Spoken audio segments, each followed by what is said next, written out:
فراه اووم ولایت شو چې په بشپړه توګه د طالب ځواکونو لاسته ولوېده. له فراه ولایت څخه تازه را رسېدلي راپورونه وایي چې تر یوې ورځې جګړې وروسته یاد ولایت مرکز په بشپړه توګه د طالب ځواکونو لاسته ولوېدلی. د طالبانو بیان قاري یوسف احمدي په دې هکله پر خپل ټویټر پاڼه لیکلي د الفتح عملیاتو په جریان کې د اسلامي امارت مجاهدینو د فراه مرکز هم فتح کړ.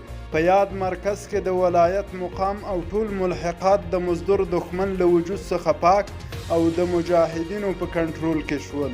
احمدي زیاته کړې چې په ځینو سیمو کې په عسکرو پسې تعقیبي عملیات روان دي او ډیر ژر به پاتې سیمې هم تصفیه شي.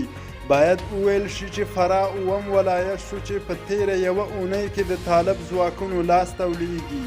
تر دې وړاندې طالب ځواکونو کندوز، نیمروز، جوزجان، تخار، سرپل او سمنګان ولایتونه هم تر خپل کنټرول لاندې راوستلي وو.